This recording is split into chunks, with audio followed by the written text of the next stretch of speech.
पढ़ रहे हैं अभी ताकत, कमजोरी, अवसर और खतरे के बारे में। ठीक है, हम लोगों ने जितने लक्ष्य आए थे निकल के 7 प्रकार के लक्ष्य। ठीक है, शिक्षा, रोजगार, सामाजिक समस्या, लिंग भेद, सरकारी योजनाएं और सीएलएफ का मजबूतीकरण पानी। ठीक है, ये 7 मुद्दे हमारे निकल के आए थे। इन 7 मुद्दों पर हमने शॉर्ट एनालिसिस ऑब्जेक्टिव निकाल लिए, शॉर्ट एनालिसिस भी हम लोगों ने कर लिया।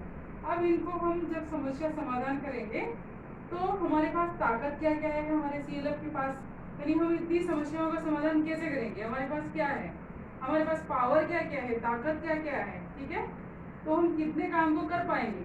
ठीक है, ये हमको हम पूरा ध्यान लगाने के लिए, पूरा एक तरीके से पूर्व अनुमान लगाने के लिए हम लोगों ने ताकत, कमजोरी, अवसर और खतरे के ऊपर चार्ट बनाए हैं।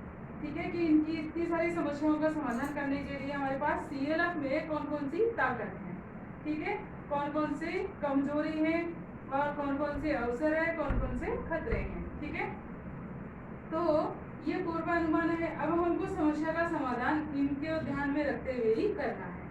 जैसे पहला आयाम है शिक्षा। शिक्षा के तहत आप लोगों ने लिखा है कि लड़कियों को उच्च शिक्षा के लिए घर वाले मोटिवेशन नहीं करते हैं, घर वाले नहीं पढ़ाते हैं, सपोर्ट नहीं करते हैं। ठीक है, तो उनके लिए आपको क्या करना है, लड़कियों के लिए जितनी भी सरकारी योजनाएं निकल रही है उन योजनाओं के बारे में आप प्रेरित करेंगे, ग्राम संगठन की मीटिंग में, समूह की मीटिंग में चर्चा करेंगे, है ना।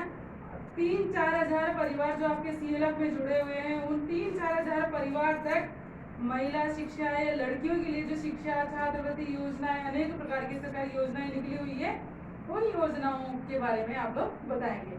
जितने परिवार समूह में जुड़ रखे हैं कम से कम वो तो अपनी बच्चियों को शिक्षा से वंचित नहीं करेंगे, वो तो उनकी इच्छा के अनुसार जहाँ तक पढ़ना चाहती है लड़की वहाँ तक उनको पढ़ा सकते हैं। तो ठीक है, हम लोग इतने परिवार मिलकर काम कर रहे हैं तो हमारे पास ये ताकत है कि हम इतने परिवार को ये जो समस्या है इस समस्या से छुटकारा दिलवा सकते हैं।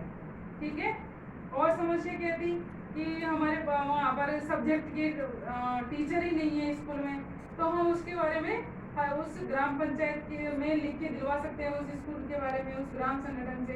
ठीक है, कि ये गांव चैनपुरा है, चैनपुरा में ये स्कूल है, इस स्कूल में ये विषय नहीं है और इसका टीचर नहीं है और हमारे यहाँ के इतने स्टूडेंट यहाँ से 10 किलोमीटर दूसरे गांव में जा रहे हैं, तो समय पर नहीं पहुँच पाते, बरसात है, सर्दी है, मौसम के अकॉर्डिंग उनको बहुत सारी दिक्कतें होती है।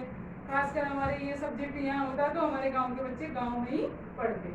ठीक है, तो ऐसे हम 4,000 महिलाएं इस प्रकार से हम हमारी समस्याओं का समाधान मिलकर कर सकते हैं। किसी भी काम को मिलकर करना ये हमारे लिए ताकत है।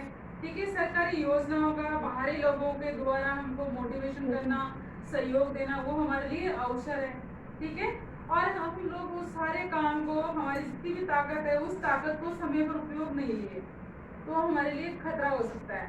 ठीक है, अगर हम लोगों ने ताकत जितनी भी है हमारी और हम लोग उस ताकत को काम में नहीं